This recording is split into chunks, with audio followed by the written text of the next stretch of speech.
Sportzfam in the building. It's your boy, man. It's playoff time. You know what it is. Want to thank you for tuning in to the Sportsfam exclusive. I am the one-man franchise, Jerzeeworld. You know what it is. Let's get it cracking, man. Let's get it popping. We've been talking a lot of little, a lot of little rigmarole, a lot of little jibber-jabber in a lot of different forums, man. If you're in the sports critic group, you already know what it is. A lot of people got their picks and favorites of who's going to do what. So let's get right on into it, man. I'm going to start out with the Eastern Conference, right? We all know who had the best record in the NBA, so that would mean the best record in the Eastern Conference as well. None other than your Chicago Bulls. You know what it is. You know what I rep. You know how I bleed. This is why I've got them winning in the first round. Okay, they're playing Indiana. Very spirited group, playing some pretty good basketball themselves, to kind of make a push late in the end of the year to actually make the playoffs to begin with. They're getting some big play from their young front court players and Roy Hibbert. And Tyler Hansborough's coming on big too. But Danny Granger is the key to that team's success.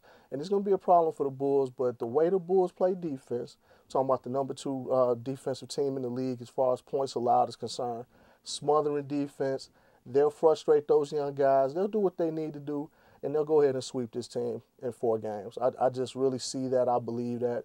D. Rose is playing at a high level, MVP caliber basketball. If he doesn't win the MVP, I'll be very surprised. Everybody's talking about him, but nobody's really talking about the silent assassin like Luol Deng, averaging a solid 18 a game. Boozer gives him good point production. You got the bench mob chipping in. We go 6 deep. So they're not afraid to use their reserves. And everybody knows in the playoffs you got to have key contributions from your reserves as well as your starters. So got the Bulls advancing in their matchup. The next matchup that's intriguing to me is this Atlanta-Orlando Magic matchup. I know that everyone's talking about, Atlanta beat Orlando in the regular season series. It's a new day, new era, new dawn. You know what type of animal the playoffs are. And they don't have an answer for Dwight Howard. Just period, point blank, cut and dry. I know they're going to try to use the Collins twin, frustrate the guy, get him involved, get him maybe to draw some charges. It's not going to happen, man. They'll move on. The next matchup we're looking at is the Knicks in Boston. Very intriguing matchup. Boston kind of backing into the playoffs. They're not really playing well since the Perk trade. They look like a totally different team. Not only has Perkins' absence affected him, but Rondo seems to be affected by it as well in some kind of way. His play's kind of tapered off, and they need him to be A1 on top of his game because if anybody remembers the last couple of playoff runs, Rondo's been that guy, and he's been the key to their success. So if Rondo's not doing that thing, it's going to be tough for Boston.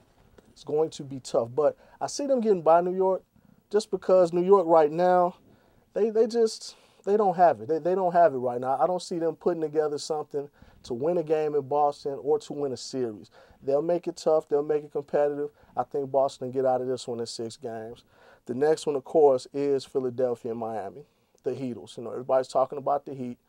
And I'm kind of torn on this team because this team will give you their A game and they'll look great. And then they'll throw in a B or a C game, not look so good and still do okay. I think they've won like 14 of their last 17 games to close the season out. That's fine. But I'm still not sold on their bench. And you're going to have other people contribute, get involved, and do things for you to be, a championship caliber team. They've definitely got enough to beat Philadelphia. You got to tip your cap to Doug Collins and the job that he's done with this team. They're doing it big, and they're going to be a team to be reckoned with in the years to come. But they don't have enough to advance, past this round against Miami. So Miami will go on. So that means we get down to the Bulls and Magic in the next round, and Boston and Miami, which is going to be a head knocker, no question about it. I got the Bulls beating the Magic. I mean, you don't have anyone that you can put in front of D. Rose and keep him in front of D. Rose, and he keeps the train moving in this particular series. They'll have enough to keep Howard contained. They could probably get him in foul trouble. But the thing about Orlando, they're really more dangerous when Howard isn't on the floor because they're able to incorporate a Ryan Anderson coming off the bench. He's able to spread the floor, rebound well, hit some threes. J.J. Redick's able to stretch the floor. But the Bulls will do what they've done all year. They're going to play great defense. They're going to contest shots, and they're going to rebound. And they'll win this series maybe in 6 games. Orlando will make it tough. They're no pushover. But I just think the Bulls are exactly what they've shown themselves to be up to this point. The Boston-Miami series, that's going to be a thumper. I really think that Boston they'll wake up.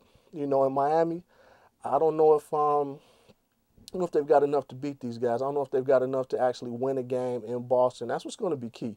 You got to be able to win at home if you're the home team. You got to defend home court. And Boston, they'll do that. They've been here before. Even with their bigs playing a softer game, I like to call them perimeter bigs now. You got guys like J.O., KG, even Glenn Baby Davis now. He's shooting jump shots. So they've got to get back to somebody manning that middle and guarding the paint, because if LeBron and D-Wade are able to do exactly what they want to do in the paint, it's going to be tough. And Boston could easily lose this series. But I don't think that's going to happen. I think Doc Rivers will draw up something.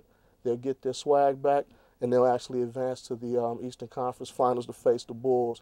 And I got the Bulls winning that series, man, just because it's so many different things that go into that particular team and that particular series. For one, I like the Thibodeau factor. All right, he knows that team as well as anybody. I'm talking about Boston. He knows what they like to do. He knows what they don't like to do. And the Bulls are frustrating him, especially since the Perk trade. That last game showed me a lot. When they had to come to Chicago Stadium, when they had to come to United Center and get it in. I got the little nostalgia thing going here, man, with the throwback, little shooting shirt. So I kind of had a little space out moment there. But look, this is going to be a good series.